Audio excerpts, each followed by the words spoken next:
Hai semuanya, kembali lagi di channel Portal Edukasi.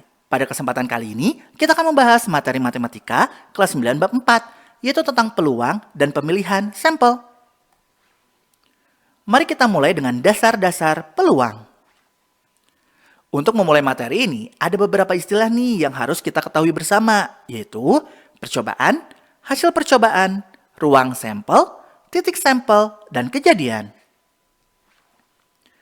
Percobaan itu adalah kegiatan yang menghasilkan satu atau lebih hasil.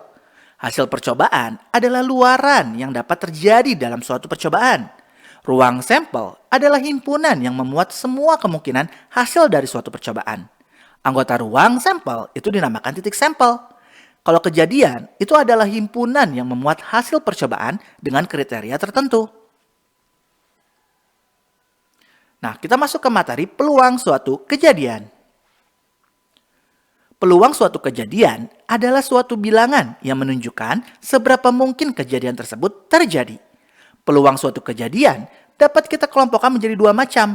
Ada peluang teoritis dan peluang empiris. Peluang teoritis adalah peluang yang kemungkinan akan terjadi tanpa harus melakukan eksperimen dulu. Sedangkan peluang empiris adalah peluang yang terjadi setelah melakukan eksperimen. Nah, nama lain dari peluang empiris itu adalah frekuensi relatif. Untuk mengetahui atau menghitung peluang teoritis, kita bisa menggunakan rumus PA sama dengan NA per NS. Nah, PA itu adalah peluang kejadian A. NA itu banyaknya anggota kejadian A. NS itu adalah banyaknya anggota ruang sampel. Contoh, terdapat sebuah tas berisi 5 bola bergambar burung maleo dan 3 bola bergambar komodo. Jika Joko mengambil salah satu bola dari dalam tersebut, berapakah peluang terambilnya bola bergambar komodo? Nah, untuk menjawabnya, kita bisa menentukan dulu NA dan NS-nya. Untuk menentukan NA, kita bisa lihat apa yang ditanyakan. Yang ditanyakan itu adalah bola bergambar komodo.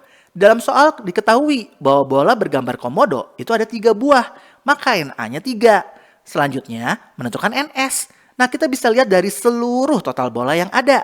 Karena ada 5 bola bergambar burung maleo dan 3 bola bergambar komodo, maka NS-nya 3 tambah 5, jadinya 8. Setelah itu ya tinggal dimasukkan ke dalam rumus. Jadinya PA sama dengan NA per NS, yaitu sama dengan 3/8. Nah, kalau untuk menghitung peluang empiris, itu rumusnya FR sama dengan banyaknya kejadian dibagi total percobaan. Contoh soal, sebuah dadu dilempar sebanyak 10 kali dan ternyata muncul angka 5 sebanyak 5 kali. Tentukan frekuensi relatif dari percobaan tersebut. Ya tinggal dimasukin ke rumus. FR sama dengan banyaknya kejadian dibagi total percobaan. Jadinya 5/10 yaitu 0,2. Selanjutnya kita masuk ke materi frekuensi harapan.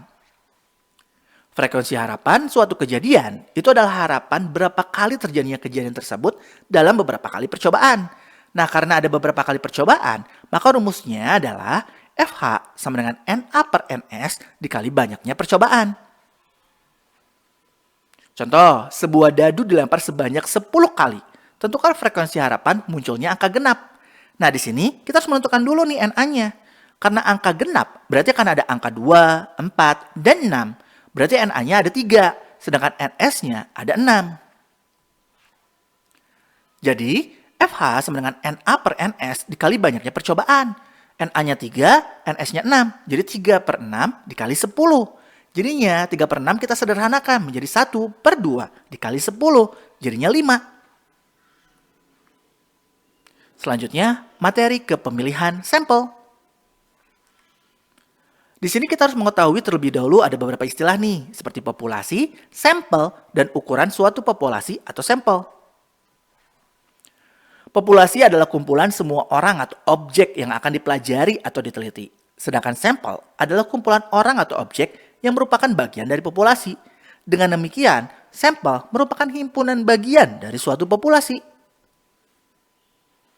Ukuran suatu populasi atau sampel adalah banyaknya anggota yang dimuat oleh populasi atau sampel tersebut.